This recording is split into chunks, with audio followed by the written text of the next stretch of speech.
Okay, I think we put the right information. I think we can do the histogram now.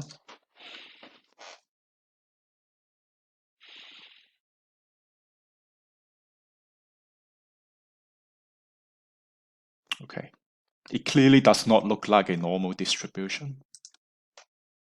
Okay, and then we can go to the next question. Okay, the OLS regression on log real per capita income. I think once again we have to generate a lot of dummy variables. So let's start with, let's go through all the variables. Number of employees in the households already available, so we don't need to do anything. Employment status, the employee dummy, it is already available. The employee dummy, it is there. Let me close this data graph. So we don't need to worry about that. Household size is already available. This is why we can create a per capita income variable earlier. So province, we have to generate the provincial dummies, and later we would leave our Western Cape as reference group. So I wonder if you still remember how to do the dummy, how to generate the dummy variables. Cap province, generate province. Then you see the 9 dummy variables, but we need to rename each of them. Otherwise, no one would understand what province 1, province 2 stands for. Eastern Cape, Northern Cape, Free State, KwaZulu-Natal, Northwest, Gauteng, Mpumalanga, and Limpopo. Okay. Very straightforward. You have some prior experience before. Okay. Next one is race. So, oops. So there will be 4 ratio dummies. Tab race, generate rates. Then you see the 4 provincial ratio dummies. Rename the first one as African, which we are going to leave out as reference group later when we run the regression. Colored, Indian, and white. Then the next one is gender. I think according to my memory, it is gender. Okay. Rename the first one as male. And then the second one we rename as female. And we are going to leave out female as reference group, reference category for the regression. Okay. And then let's do the educate. I must remember how I rename the dummies. Okay. Tab educate, generate educate. Okay. 6 dummies. Rename the first one. We call it none, but we are not going to include it in the regression because it will be left out as reference group. Prime, secondary, matric, certif, the next one, degree. Okay. Okay.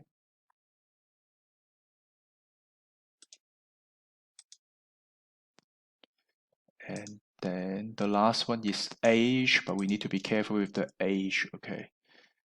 So the reference category is 0 to 14 years old. Okay. So generate age 0 to 14 equals 0. So first assume the dummy equals 0 for everyone. But then we replace this dummy value as 1 if this condition is met. So if the person is really aged between 0 and 14 years old, then this dummy, age 0 to 14 dummy, would be equal to 1.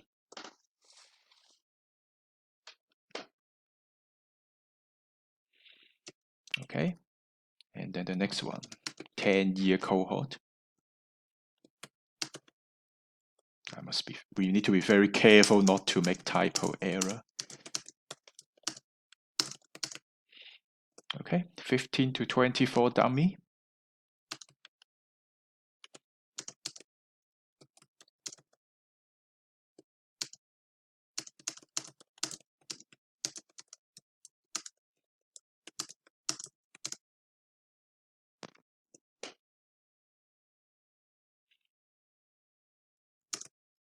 Okay, next one.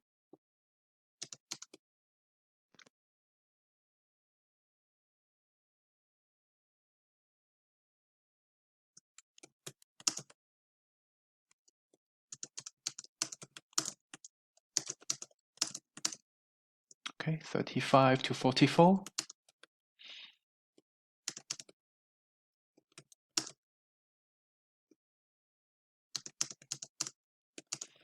Then this one is 45 to 54. I think 2 more to go.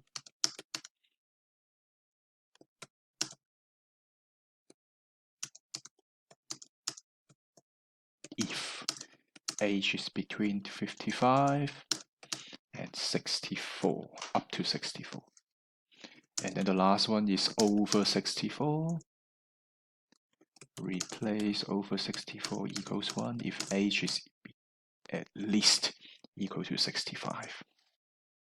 Okay, so I think I have generated all the required dummy or explanatory variables. So we have to run the regression. Let me pause for 30 seconds until everyone is ready.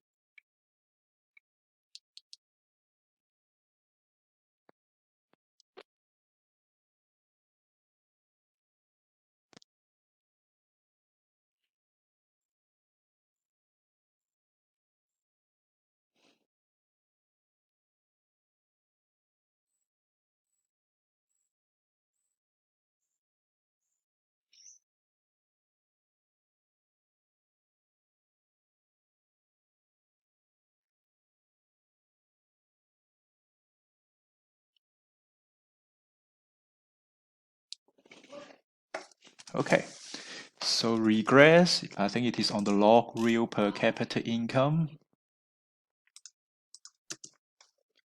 Log real per capita income explained by the provincial dummies. Remember, we must leave out Western Cape. So I click the other 8 provincial dummies from Eastern Cape all the way to Limpopo.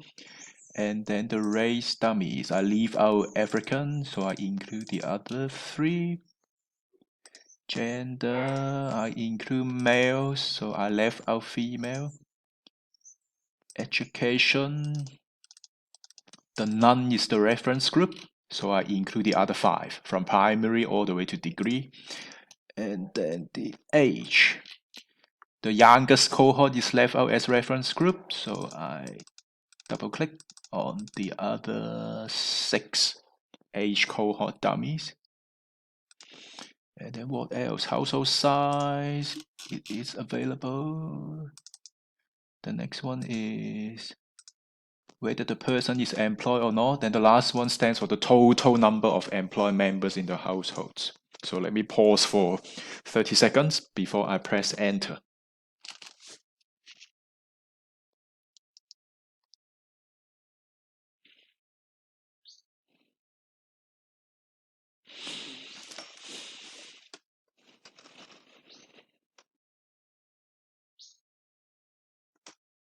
Okay.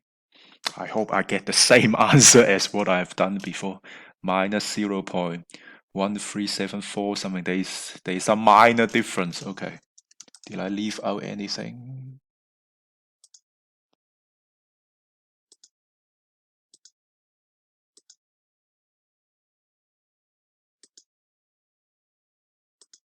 Okay, some very minor difference, but I don't think this is the huge matter. The most important thing is we know how to generate the dummy variables. Okay. Okay, next one. Poverty line 8268. So I use this threshold to distinguish the poor from non-poor.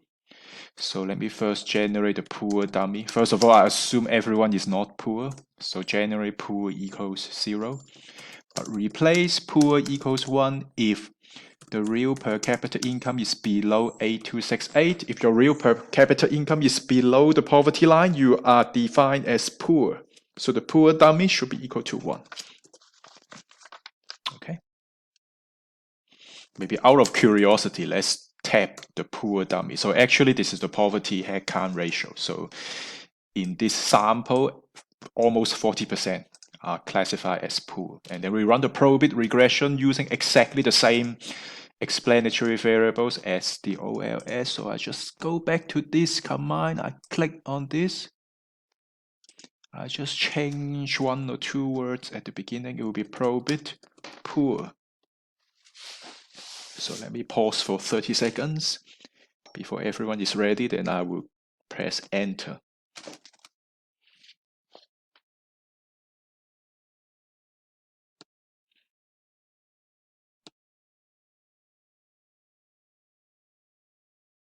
Okay.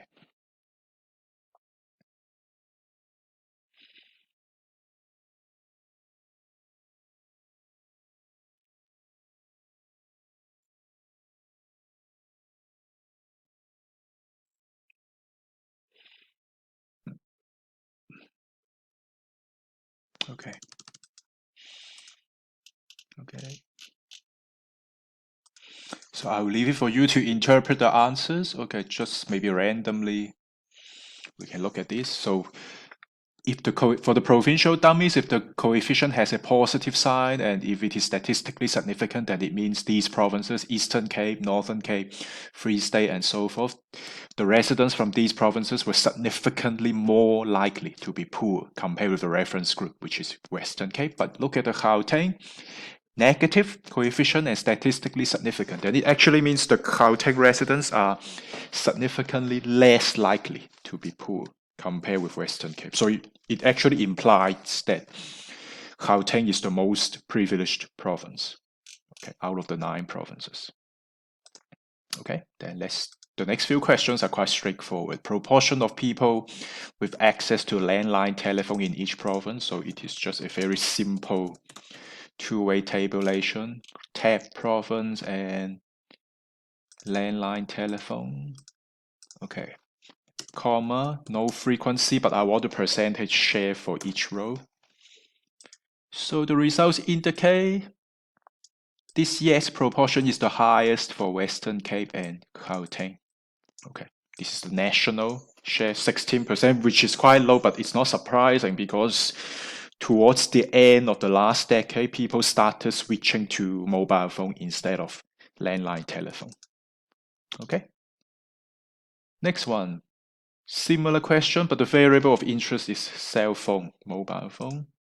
So tab province, the cellular phone here, again, comma, no frequency. I want the percentage share for each row. Okay, you can see in national terms, nearly 3/4 had mobile phone at the time of 2007 community survey. Okay, next one. Find out the proportion of people with both landline telephone and mobile phone nationally, not by province. So let's do a two-way tabulation, telephone and cell phone. Okay, so these are the numbers possessing both landline telephone and mobile phone. Okay, then you can do some mathematical calculations on your own. Okay, this number divided by the total sample size. So 13% of the population have both mobile phone and landline telephone. The next one, proportion of people aged 25 to 65 years old with bachelor degree by province. So tab province, educate if, because of the restriction, age between 25 to 65. No frequency row. Okay, so I think Western Cape, Gauteng, the degree proportion is the highest. So these are the 2 provinces most educated provinces. Okay. Next one, FGT poverty indices by race. So POV, DCO, real per capita income. by race, poverty line 8268.